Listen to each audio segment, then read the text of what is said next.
யோகேஷ் 0.1% தான். பெஸ்ட்டு ஃப்ரெண்டுனே இல்லாமல் ஏங்கி கிடந்த ஒருத்தனை கொண்டு போய் விட்டால் அவங்க என்னென்ன பண்ணுவாங்க. யோகேஷை தாண்டியும் பல பேரை கட்டி மேய்ச்சிருக்காங்க. அவங்க எல்லாரும் இப்போ நல்லா இருக்காங்களா நல்லா இல்லைங்கிறத தாண்டி உண்மையாகவும் நேர்மையாகவும் இருக்காங்க.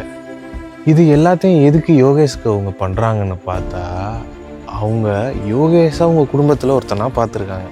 அடிக்கடி யோகேஷ்ட அவங்க ஒன்று சொல்லுவாங்களாம், அன்பு அடக்கம் பாசம் எல்லாருக்குமே கொடுக்கலாம், ஆனால் எதுவுமே ஒரு துளி குறையாமல் அப்பா அம்மாவுக்கு கொடுக்கணும்னு அடிக்கடி சொல்லுவாங்க. பிறந்ததுலேருந்து யோகேஷை மயிரா கூட மதிக்காத சொந்தம் பந்தம் நண்பர்கள் எல்லாருக்குமே நினச்சா கூட கிடைக்காத ஒரு அழகான குடும்பம் கிடச்சிருக்கு. அன்பை பரிமாறுற அவனோட குடும்பமும் கிடச்சிருக்கு. அன்பை வீட்டில் வச்சுட்டு ரோட்டில் தேடக்கூடாது.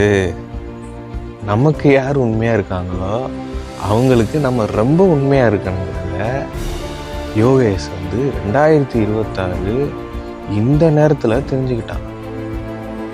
அது வேறு யாரும் இல்லை, நான் தான். இப்படி ஒரு கரெக்டான கைடன்ஸ் கொடுத்த கடவுளுக்கு ரொம்ப நன்றி. என்னோடய வாழ்க்கை மாறிடுச்சு. நான் ரொம்ப சந்தோஷமாக இருக்கேன். இதை பார்க்குற நீங்களும் ரொம்ப சந்தோஷமாக இருக்கணும். உங்களுக்கு உண்மையாக உள்ளவங்களை தேடி கண்டுபிடிங்க.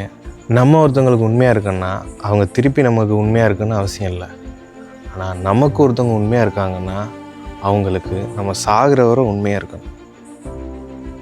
உங்களுக்கானவங்க உங்ககிட்ட தான் இருப்பாங்க.